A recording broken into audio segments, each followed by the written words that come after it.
Welcome to my channel এটি master box. আজকে আমরা জানব হার্ডওয়্যার এবং সফটওয়্যার সম্পর্কে। আজকে আমাদের আলোচ্য বিষয় হচ্ছে হার্ডওয়্যার এবং সফটওয়্যার বলতে কী বুঝি। প্রথমে আমরা চলে যাই হার্ডওয়্যার বলতে কী বুঝি। হার্ডওয়্যার হচ্ছে কম্পিউটার যে অংশ দেখতে ও হাতে স্পর্শ করা যায় তাকে হার্ডওয়্যার বলে, যেমন হার্ড ডিস্ক, র্যাম, মাউস ইত্যাদি। সফটওয়্যার বলতে কী বুঝি কিংবা সফটওয়্যার কাকে বলে। সফটওয়্যার হচ্ছে কম্পিউটার ব্যবহৃত প্রোগ্রাম যা দেখা যায় কিন্তু স্পর্শ করা যায় না।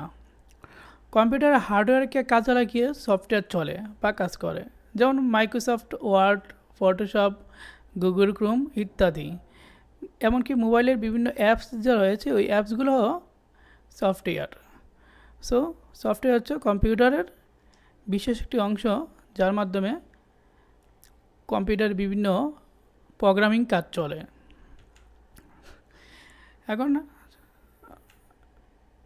এখন হচ্ছে হার্ডওয়্যার এবং সফটওয়্যারের মধ্যে পার্থক্য।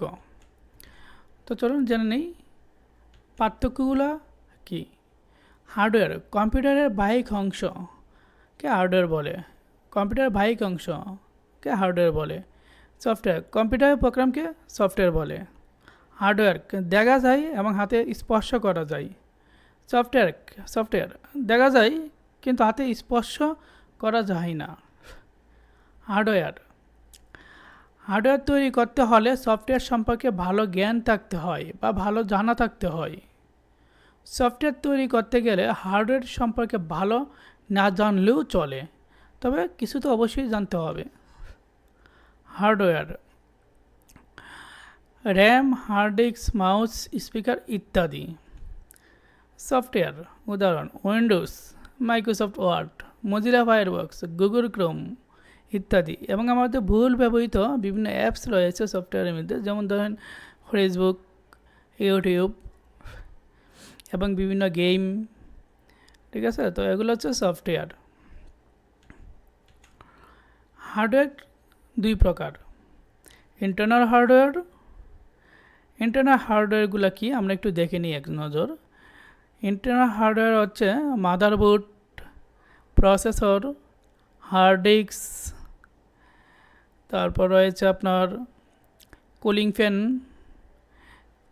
মোট কথা কম্পিউটারের ভিতরে যেসব যন্ত্রাংশ থাকে, কম্পিউটারের সিপিইউর ভিতরে যেসব যন্ত্রাংশ থাকে সেগুলো হচ্ছে ইন্টারনাল হার্ডওয়্যার, যেমন র্যাম, এসএসডি ইত্যাদি।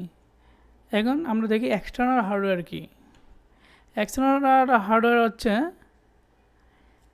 ক্যাসিং, সিপিইউর যে ক্যাসিংটা আছে বাহিরে, এই ক্যাসিং, মাউস, প্রিন্টার, তারপর রয়েছে আপনার স্ক্যানার, এমনকি কিবোর্ডও এক্সটার্নাল হার্ডওয়্যার হিসেবে পরিচিত। তো বন্ধুরা, আজকে এই পর্যন্তই।